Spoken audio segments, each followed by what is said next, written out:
বিকাশৰ 12 দিনত অসমৰ বিভিন্ন জিলালৈ যাওঁতে মোক বহুত ল'ৰা ছোৱালীয়ে প্ৰশ্ন কৰিছে যে পুলিচৰ ফিজিক্যাল ফিটনেস আমি পাস কৰিলো এতিয়া লিখিত পৰীক্ষা কেতিয়া হ'ব ফেব্ৰুৱাৰী মাহৰ ভিতৰত এই লিখিত পৰীক্ষা সমাপন কৰাৰ বাবে আমি প্ৰচেষ্টা কৰিম বহুত ল'ৰা ছোৱালীয়ে সুধিছে যে মামা এডিআৰই ৰিজাল্ট কেতিয়া দিব এডিআৰই ৰিজাল্টটো আমি তৃতীয় আৰু চতুৰ্থ বৰ্গৰ আটাইকেইটা পৰীক্ষাৰ ৰিজাল্ট আমি ফেব্ৰুৱাৰী মাহৰ শেষৰ ফালে বা মাৰ্চ মাহৰ প্ৰথম সপ্তাহতে দিবৰ বাবে আমি চেষ্টা কৰিম ইতিমধ্যে এই গোটেই প্ৰচেষ্টাবোৰ আৰম্ভ হৈছে আৰু আমাৰ প্ৰচেষ্টা হ'ব যে নিৰ্ধাৰিত সময়ত এইবাৰ আমি প্ৰতিশ্ৰুতি দিয়া অনুসৰি 30,000 নিযুক্তি আমি যাতে সমাপন কৰিব পাৰোঁ প্ৰাদেশিকৰণৰ ওপৰতো আমাৰ সমাজত বহুত চিন্তা চৰ্চা হৈ থাকে অলপতে গুৱাহাটী উচ্চ ন্যায়ালয়ে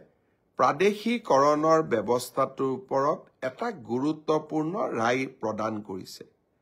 আমি সেই ৰায় অধ্যয়ন কৰি আছো আৰু তাৰ পিছতেই প্ৰাদেশিকৰণৰ ওপৰতো আপোনালোকক মই কিছু কথা ক'বৰ বাবে যত্ন কৰিম যাওঁতে মোক বহুত ল'ৰা ছোৱালীয়ে প্ৰশ্ন কৰিছে যে পুলিচৰ ফিজিক্যাল ফিটনেস আমি পাস কৰিলো এতিয়া লিখিত পৰীক্ষা কেতিয়া হ'ব ফেব্ৰুৱাৰী মাহৰ ভিতৰত এই লিখিত পৰীক্ষা সমাপন কৰাৰ বাবে আমি প্ৰচেষ্টা কৰিম বহুত ল'ৰা ছোৱালীয়ে সুধিছে যে মামা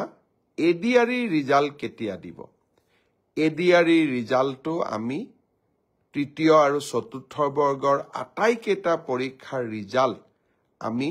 ফেব্ৰুৱাৰী মাহৰ শেষৰ ফালে বা মাৰ্চ মাহৰ প্ৰথম সপ্তাহতে দিবৰ বাবে আমি চেষ্টা কৰিম ইতিমধ্যে এই গোটেই প্ৰচেষ্টাবোৰ আৰম্ভ হৈছে আৰু আমাৰ প্ৰচেষ্টা হ'ব যে নিৰ্ধাৰিত সময়ত এইবাৰ আমি প্ৰতিশ্ৰুতি দিয়া অনুসৰি 30,000 নিযুক্তি আমি যাতে সমাপন কৰিব পাৰোঁ প্ৰাদেশিকৰণৰ ওপৰতো আমাৰ সমাজত বহুত চিন্তা চৰ্চা হৈ থাকে অলপতে গুৱাহাটী উচ্চ ন্যায়ালয়ে প্ৰাদেশিকৰণৰ ব্যৱস্থাটোৰ ওপৰত এটা গুৰুত্বপূৰ্ণ ৰায় প্ৰদান কৰিছে আমি সেই ৰায় অধ্যয়ন কৰি আছো আৰু তাৰ পিছতেই প্ৰাদেশিকৰণৰ ওপৰতো আপোনালোকক মই কিছু কথা ক'বৰ বাবে যত্ন কৰিম শ্ৰদ্ধাৰ ৰাইজ পুনৰ এবাৰ আপোনালোকক মই ধন্যবাদ জনাম যে বিকাশৰ 12টা দিন